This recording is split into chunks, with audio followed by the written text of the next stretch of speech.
vendo esta palavra do Senhor, primeiro que a carta aos Filipenses é uma carta que só de a gente saber a maneira que esta carta foi escrita, já nos traz um testemunho muito importante, porque Paulo estava dentro de uma prisão e trazendo uma palavra para os nossos irmãos em Cristo, e ele inicia o capítulo 1 falando sobre alegria no sofrimento. E ele vai prosseguindo aí falando da sua prisão, do seu amor para com os irmãos ali de Filipe, o motivo da fidelidade deles ao Evangelho de Cristo, a alegria que ele tinha de saber que aqueles irmãos eram cooperadores do Evangelho. Ele traz uma mensagem para que aqueles irmãos continuem firmes com a sua vida, santificando ao Senhor, servindo ao Senhor, permanecendo no amor fraternal e também com uma humildade diante do Senhor. E conduzindo ainda a palavra, no capítulo 2, você vai encontrar Paulo escrevendo à igreja, aos irmãos, para que eles tivessem sempre alegria no servir ao Senhor, no servir à obra de Deus, no servir uns aos outros. E ele prossegue, mostrando o próprio Cristo, a sua obediência, a maneira que ele se colocou, que ele se comportou também como servo, lições maravilhosas. Você tendo oportunidade, vai lendo aí depois a carta aos Filipenses, depois ele traz ali uma mensagem de elogio para Timóteo, para alguns obreiros que estavam trabalhando incansavelmente na obra do Senhor. E ele continua no capítulo 3, demonstrando a sua alegria que ele tinha em crer em Cristo. A maneira que Deus trabalhou na sua vida. A forma que Jesus chegou na vida de Paulo. E aí ele começa o capítulo dizendo que nós devemos regozijar no Senhor, sabendo que nós encontramos a Cristo. E ele vai relatar que nós devemos nos guardar, e ele chama de cães, e ele fala: guardai-vos dos cães, guardai-vos dos maus obreiros. Ele estava trazendo uma palavra de advertência. Sabemos que o cão naquele tempo era considerado um animal imundo, sujo, impuro e imoral. E ele estava trazendo a palavra dizendo: não deis ouvido para esse tipo de maus obreiros, de pessoas que não têm uma conduta de acordo com a palavra do Senhor. E depois ele começa a dizer a forma que Deus fez na vida dele, a maneira que Deus trabalhou, da onde Deus o tirou, e que tudo aquilo ele pôde observar e olhar, que a maior alegria que ele tinha na sua vida foi porque ele encontrou Cristo. Cristo mudou a sua história.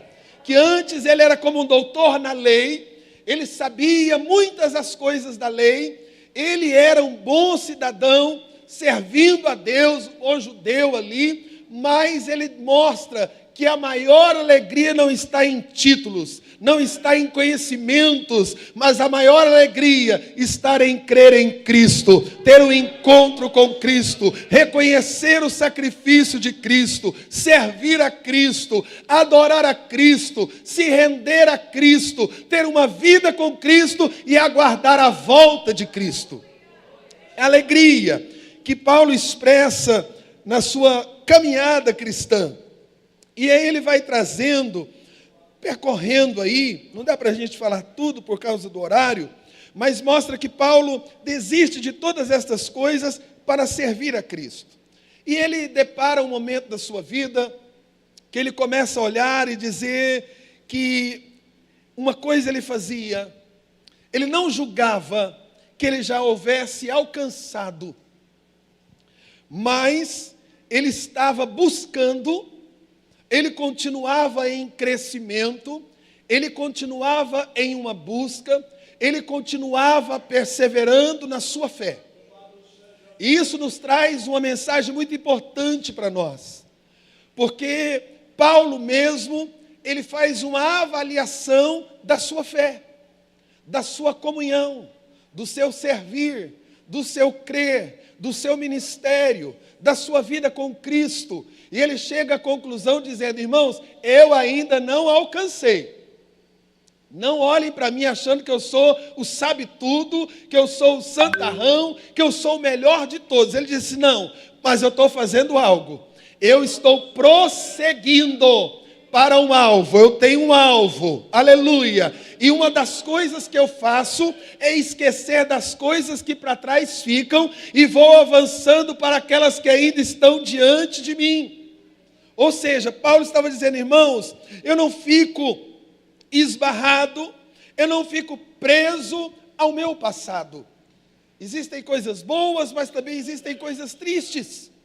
E muitas vezes nós deixamos de prosseguir, nós deixamos de nos alegrar, nós deixamos de servir ao Senhor como deveríamos servir, porque estamos presos ao passado.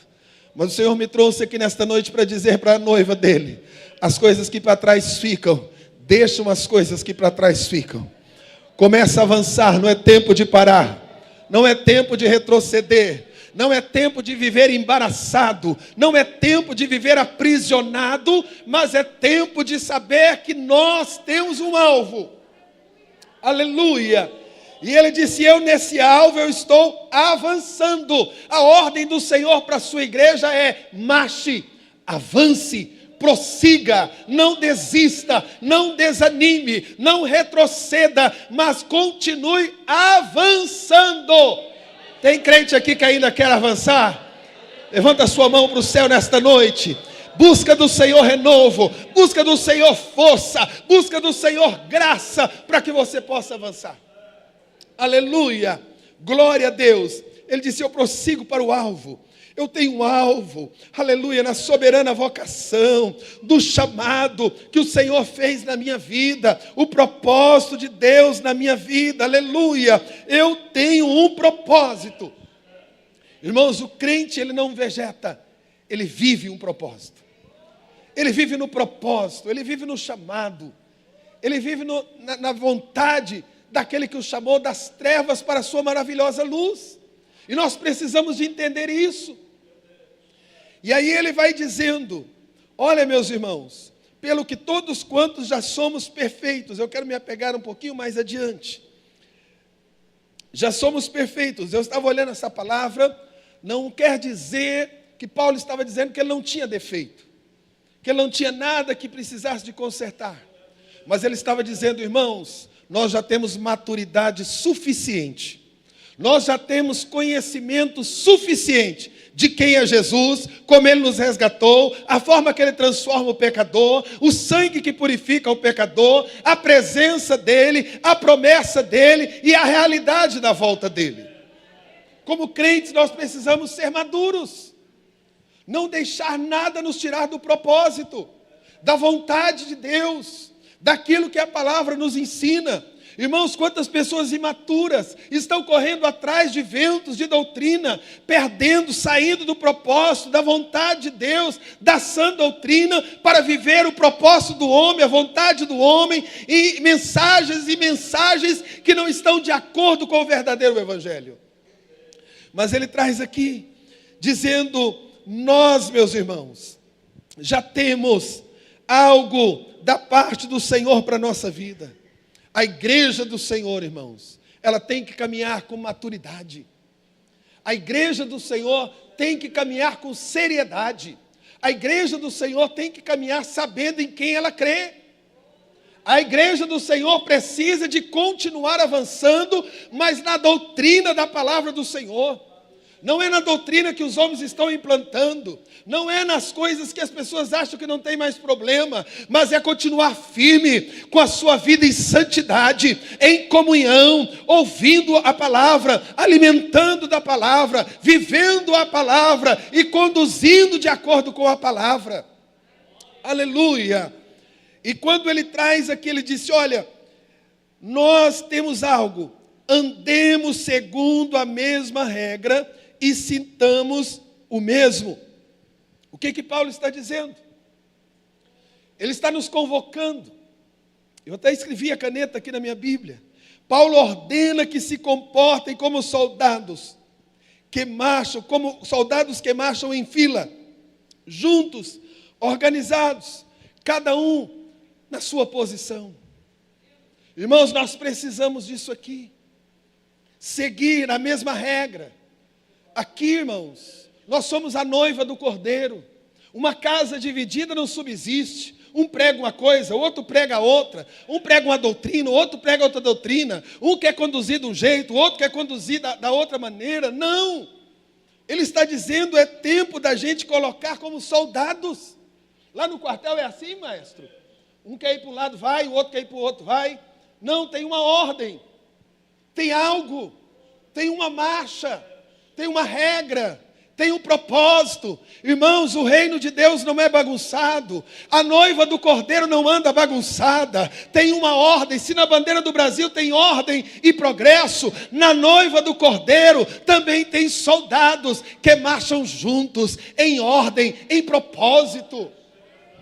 A gente às vezes observa tanto tititi no nosso meio, tantos falatórios, tantas coisas desnecessárias. Irmão, Deus não te chamou para você fazer a sua vontade nesta casa. Deus não me chamou para fazer a minha vontade nesta casa. Deus nos chamou para fazer a vontade dEle. Na casa dEle tem regra, na casa dEle tem ordem, na casa dEle tem a presença dEle e tem a palavra dEle que é o nosso guia.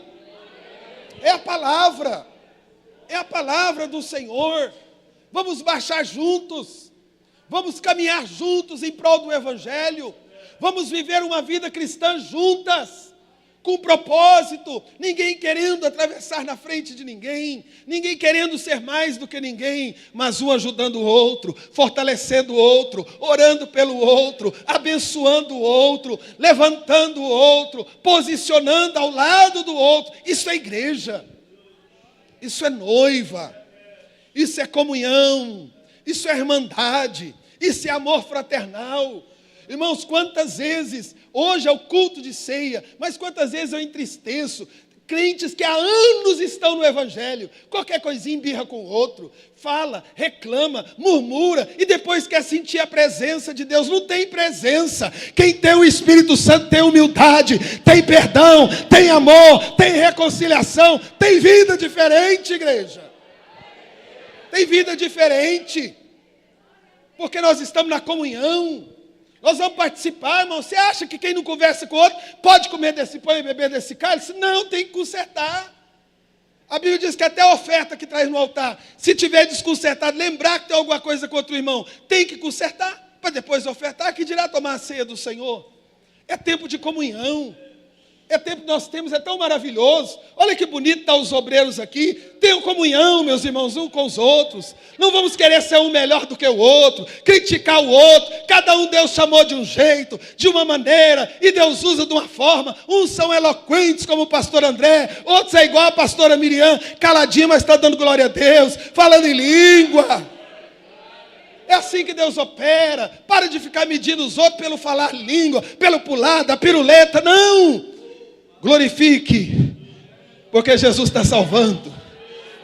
Porque Deus pega o mais vil pecador e traz para a casa dele e transforma.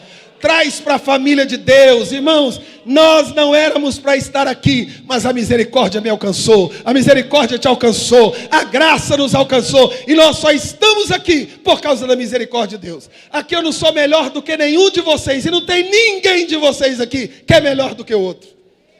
E se quiser ser, Deus vai abaixar o nariz. Porque a Bíblia diz que quem se exalta, Deus vai fazer humilhar. Mas o humilde, Deus vai exaltar. Quem quiser ser humilde desta casa, irmão, Deus vai te exaltar. Mas quem quiser ser nariz empinado, pode aguardar, porque Deus vai te humilhar. Deus vai fazer isso. Porque a palavra dele é quem diz. Não é eu que estou praguejando, o pastor está jogando praga, não. É a Bíblia.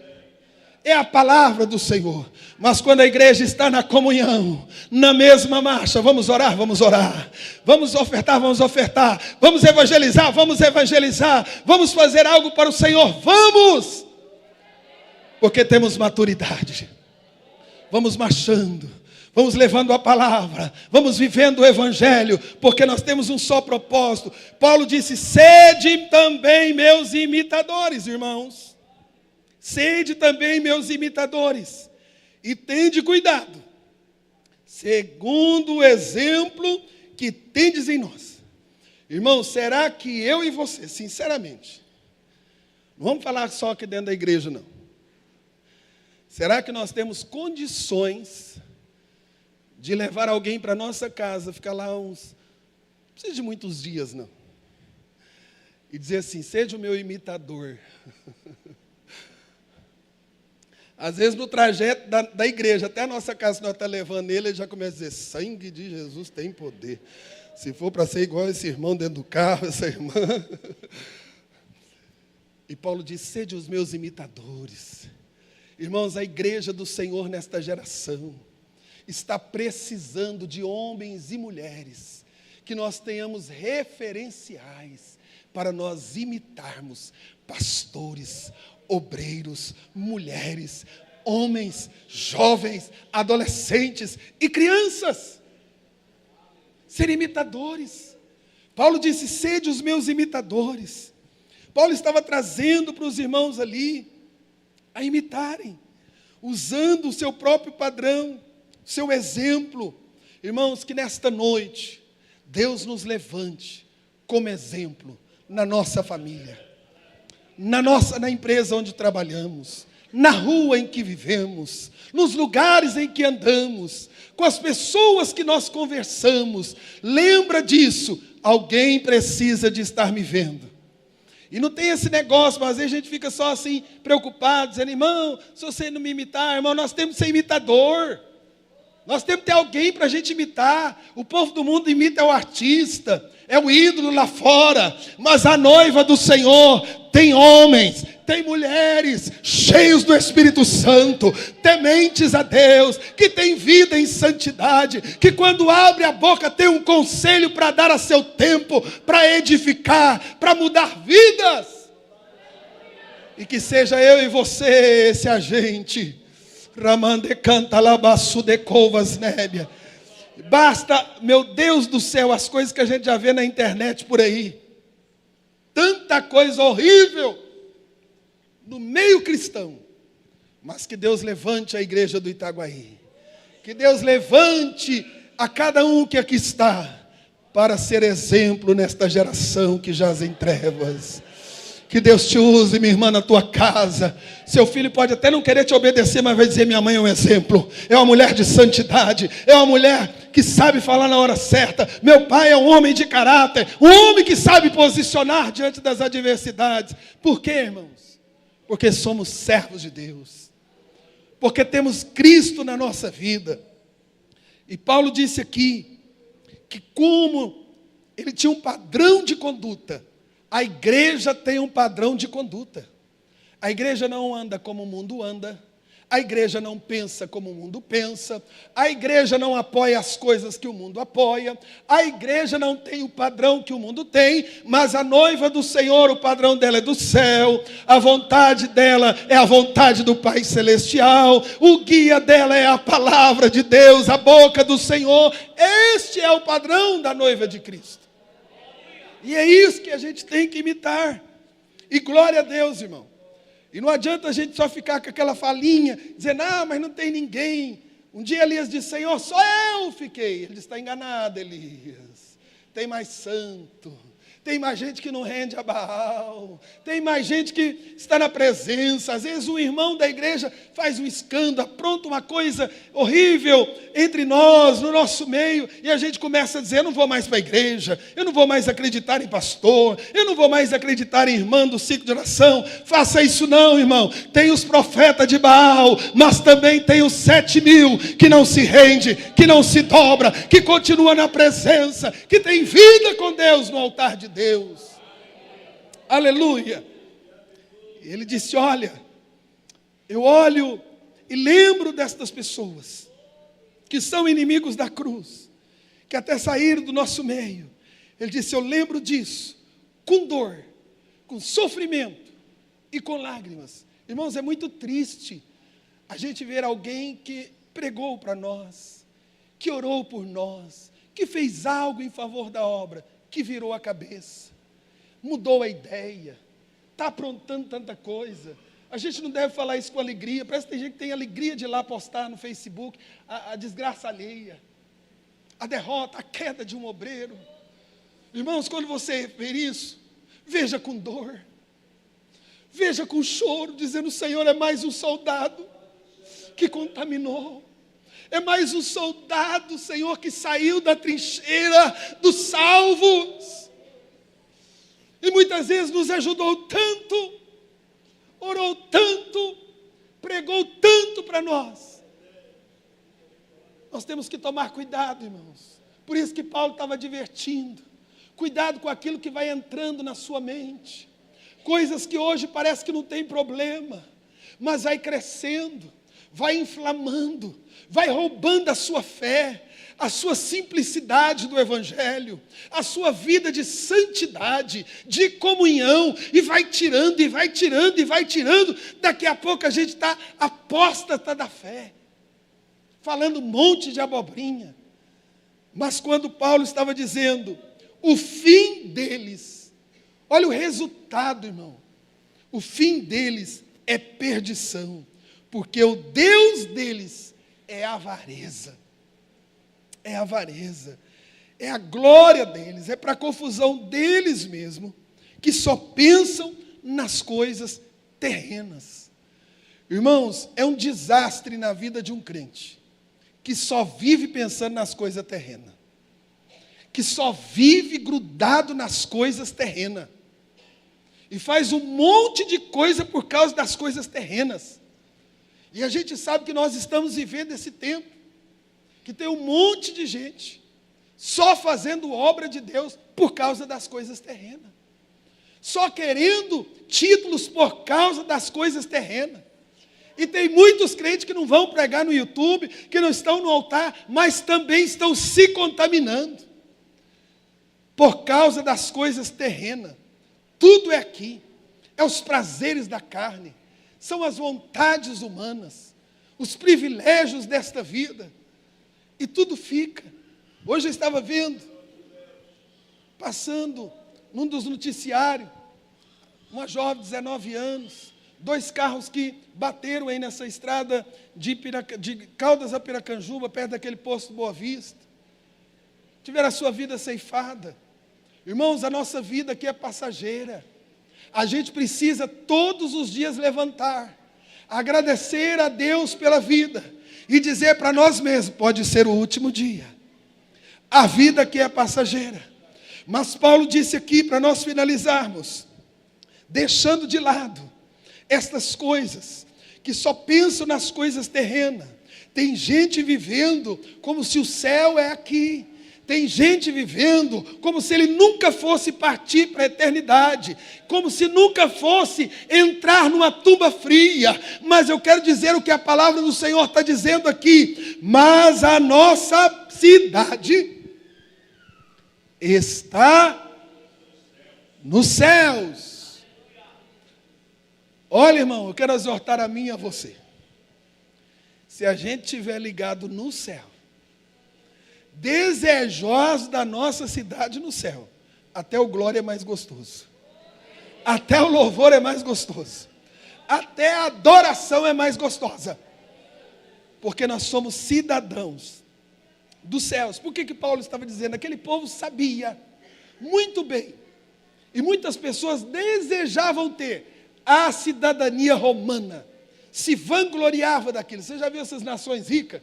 Tem brasileiro que nem quer ser brasileiro, ele quer logo o green card para poder ser chamado de americano. E ali ele rejeita tudo, a sua história, porque ele quer ter aquela nacionalidade. Tem gente caçando e buscando lá nos perdidos, lá atrás, nos parentes, na genealogia, para ver se acha alguém que tem um sangue europeu, para ele poder fazer um passaporte europeu e não precisar de visto para ir para os Estados Unidos. Mas quando nós olhamos, é tempo da gente ter prazer de dizer: ser cidadão romano é coisa boa na terra. Mas ser cidadão do céu é o melhor. Um dia os discípulos estavam tão empolgadinhos, né? Chegaram para Jesus com os relatórios saltando de alegria, dizendo: ei Jesus, a coisa é boa. A gente expulsa demônio, eles saem. A gente cura enfermos, a gente ora pelos enfermos, eles são curados. Aí Jesus olha para eles. Aquele que veio do céu, aquele que vai voltar para buscar a sua noiva. Ele diz assim: alegrai-vos muito mais do que isso, porque o vosso nome está escrito no livro da vida. Se coloque em pé. Mas a nossa cidade está onde? Nos céus. Donde esperamos o Salvador, o Senhor Jesus Cristo.